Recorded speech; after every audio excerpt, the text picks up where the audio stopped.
4년 연임, 임기 단축, 개헌으로 판 바뀌나. 자, 어제 두 후보 모두 다 개헌 얘기를 꺼내 들었고요. TV토론에서는 이른바 이재명 후보의 이 쉐쉐 발언을 이준석 후보 등이 문제 삼아서 논란이 되기도 했습니다. 이재명 후보 반박도 나와 있고요. 토론의 한 장면 살펴보시죠.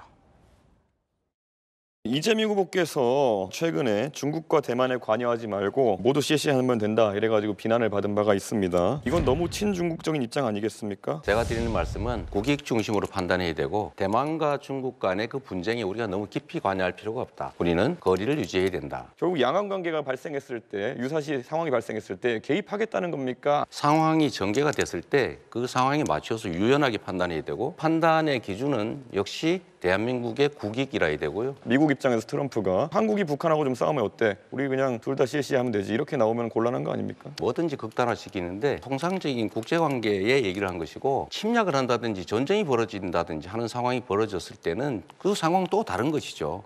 중국이 많이 장악하고 있는 풍력 발전 시장에 대해 가지고 계속 이렇게 우호적인 발언하는 이유가 무엇인지 자꾸 저를 친중으로 한번 몰아보려고 애쓰시는 것 같은데 매우 부적절하다는 생각이 들고요.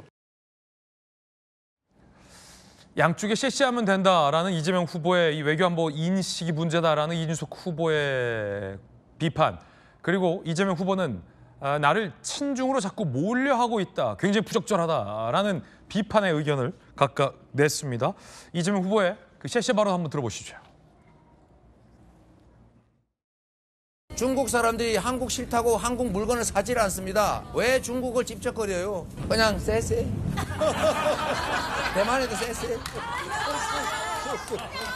이러면 되지. 뭐 자꾸 여기저기 집적거리고 무슨 양안 문제 우리가 왜 개입합니까? 대한민국 국익을 지키자고 하는 일이 외교 아닙니까? 한미동맹 중요하죠. 잘 지키고 발전시켜야지요. 한미일 안보 협력해야지요. 그렇다고 해서 다른 나라들하고 그렇게 원수 살 일 없지 않습니까? 제가 쎄쎄했습니다. 중국에도 쎄쎄하고 대만에도 쎄쎄하고 다른 나라하고 잘 지내면 되지. 대만하고 중국하고 싸우든지 말든지 거기에 우리하고 무슨 상관이냐 이렇게 말했습니다. 틀린 말했습니까? 제가 일본 대사한테도 쎄쎄 하려고 하다가 못 알아들을 것 같아서 감사합니다 그랬어요. 잘못됐습니까? 대만하고 중국하고 싸우든 말든 그냥 쎄쎄하면 될 일이다. 이게 무슨 틀린 말이냐라는 재반박 발언도 최근에 있었습니다. 어제 TV토론에서도 이 대목이 좀 문제였던 건데요. 쉐쉐, 곽태우 의원님 어떻게 보십니까? 그러니까 이재명 후보가 뭐 정치인으로서 말을 재밌게 하는 거는 장점이에요. 그런데 외교 문제에 있어서 말을 가볍게 하면 안 됩니다. 지금 중국과의 우리가 문제는 뭐냐 하면 북한의 지금 핵미사일 위협 때문에 우리가 사드 미사일 방어 체제를 구축하니까 중국에서 그걸 문제 삼아가지고 한한령을 내리고 과거의 조통 관계가 다 무너진 상태거든요. 결국에는 이런 중대한 문제 때문에 중국이 먼저 우리 한국과의 관계에 대해서 지금 과거보다는 못한 그런 상황이 된 거죠. 이걸 가지고 우리가 중국을 찝쩍거린다? 이런 위험한 발언을 하면 안 돼요. 지금 우리 중국과의 관계의 원인이 무엇인지 이런 것을 냉정하게 판단하고 이게 우리 안보와 경제와 어떻게 향후의 문제를 풀어갈지 그렇게 해야지 국민들을 무슨 무식한 사람 취급합니까? 여기서도 쉐쉐, 저기서도 쉐쉐, 다 잘 지내면 되지. 그렇게 해가지고는 뭐 성남시장 정도는 할 수 있겠습니다만은 한 나라를 이끌어갈 그리고 지금 중국과 미국과의 관계, 북한과 우리의 지금 안보 상황, 대만과 중국의 양안 관계가 우리에 미칠 영향 이런 것에 대해서 국민들께 정확하게 말씀을 드리고 그에 대한 대통령으로서의 향후 대비를 밝혀야지 저런 말장난 같은 가벼움으로는 대통령할 자격이 없다고 봅니다. 네, 곽태우 의원님 의견이었습니다. 조규현 변호사님 어떻게 보십니까? 저에게 양안 문제를 그럼 저 이상으로 어떻게 쉽게 편하게 설명할 수 있을까요? 다른 어떤 공식적인 토론회나 이 언론과의 인터뷰에서는 중국과의 관계, 또 한미 동맹의 중요성, 한미일 협력 체계의 중요성 다 얘기하시잖아요.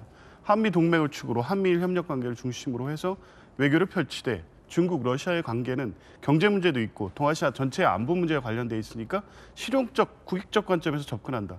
그 얘기를 할 때 양안 문제 같은 경우에 특히 우리 정부가 어떤 입장을 언급하는 것 자체가 중국과 한국 간의 긴장 관계를 높이고 그래서 더 이 전체적인 안보에 어려움이 될 수 있으니까 저렇게 얘기하는 거죠. 그러니까 늘 이런 식으로 중국과의 관계를 풀어오지 않았습니까? 단적인 예로 2015년 9월 국민의힘의 전 대통령 탄핵의 강을 건너서 잃어버리신지 모르겠지만 당시 박근혜 대통령 중국 전승절 행사에 참석했습니다. 그때 미국과 일본은 대규모 상륙 작전을 펼치고 있었어요.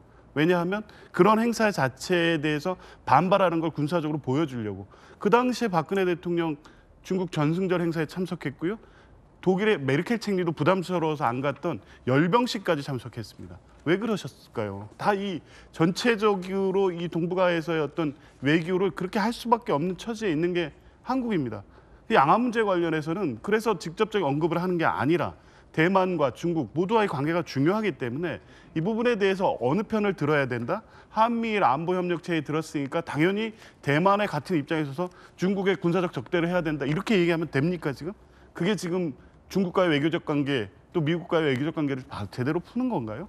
그 얘기를 저렇게 쉽게 설명한 것을 가지고 마치 친중, 반미, 그 이재명은 안 된다. 이 논리로 연결시키는 게 저는 이 내용 역시 계속 셰시의 어떤 이미지만을 자꾸 부각시켜서 이재명 후보에 대한 부정적 이미지를 확산시키는 용도로 쓰는 것까지는 좋습니다. 그런데 이게 외교력이나 외교적 관점에 심각한 문제가 있는 것처럼 아무리 주장한다고 해도 국민들은 그렇게 받아들이시지는 않을 거로 봅니다. 그런가 하면 어제 토론회에서 이재명 후보가 이 한덕수 전 총리의 대미 통상을 비판했습니다. 들어보시죠.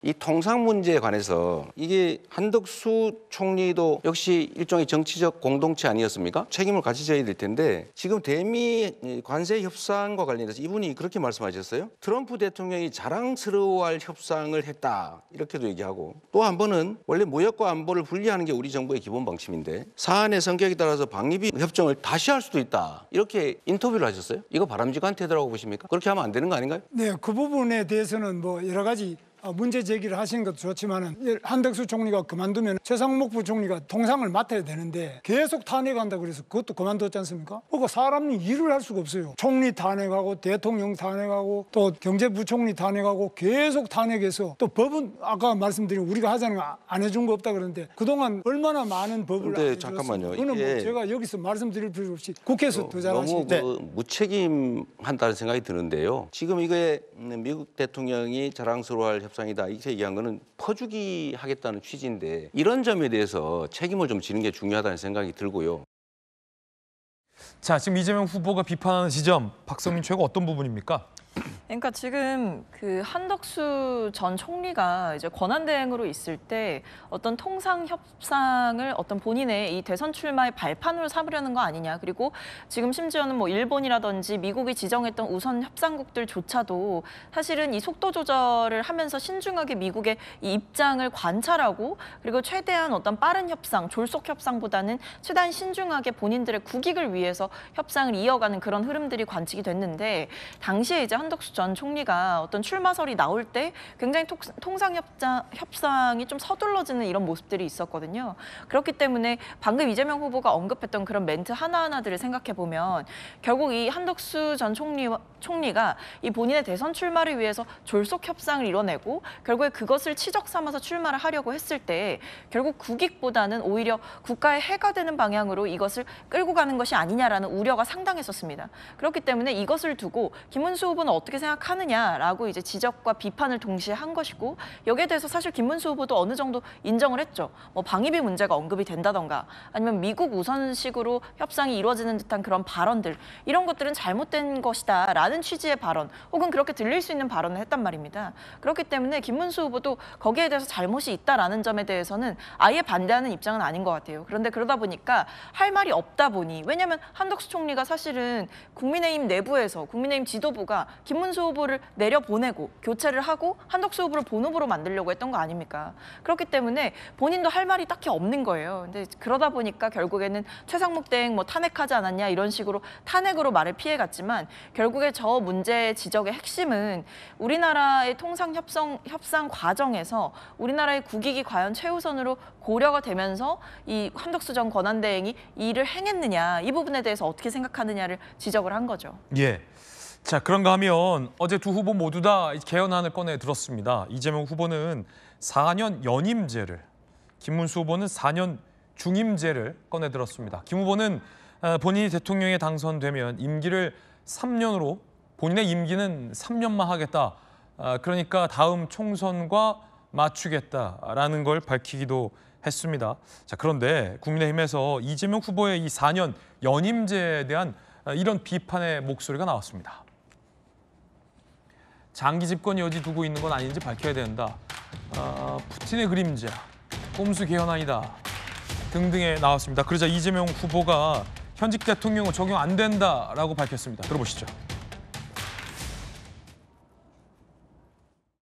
우리 헌법상으로 개헌은 재임 당시 대통령에게는 적용이 없다라는 게 현 헌법 부칙에 명시되어 있기도 합니다. 다만 이것은 후보의 입장 또는 대체적으로 논의되어 오던 민주당의 대체적 입장이긴 한데 그러나 이것은 결국 국민들이 심층 논의를 통해서 결정할 일이고 결국은 국회라고 하는 국민의 대의기관이 주로 나서서 책임을 져야 하지 않을까. 자, 정익진 변호사님, 지금 연임이냐 중임이냐 요 좀 차이, 표현적 차이가 있고 김문수 후보는 이제 본인의 임기를 3년만 하겠다라고 밝힌 지점이고 계속해서 하려는 거 아니냐라는 여당의 비판이 나오자 지금 이재명 후보가 그 개헌을 하더라도 당시 대통령에겐 적용이 안 된다. 당선되더라도 나에게는 해당 안 된다라는 지금 부가적인 설명을 한 장면까지 보셨습니다. 어떻게 보십니까?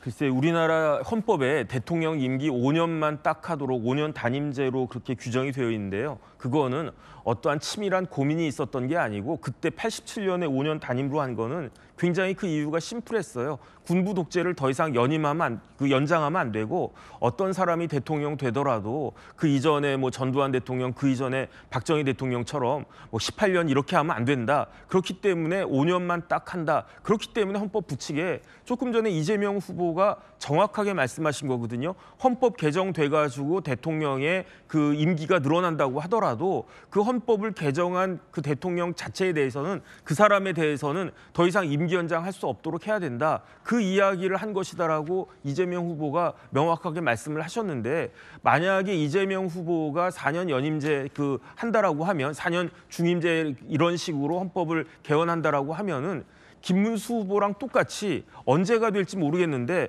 내가 임기 5년 다 마친 다음에 개헌할 수도 있고 김문수 후보는 극단적으로 내년에 개헌할 수도 있고 3년 뒤에 그 총선 때 맞춰가지고 개헌할 수도 있고 이렇게 말씀하시지 않았습니까? 김문수 후보처럼 나도 개헌할 건데 난 대통령 임기 3년이면 3년, 4년이면 4년 아니면 5년 마치고 그때 가서 개헌하고 깔끔하게 물러나겠다. 이렇게 명확하게 이야기해야지 만약에 이제 개헌하면서 뭐 부칙이 뭐 있으나마나 한 거다. 그러면서 그때는 뭐 87년에 했던 부칙이기 때문에 지금은 해당될 수 없다. 시대가 바뀌었다. 이런 식으로 하면서 8년 더 하겠다라고 하는 그런 말씀을 하시지는 않을 거라고 저는 생각을 하는데 그런 부분들에 대한 불안이 국민의힘 쪽에는 남아있는 것이 아닌가 싶습니다. 네, 정익진 변호사님 의견까지 전해드렸습니다.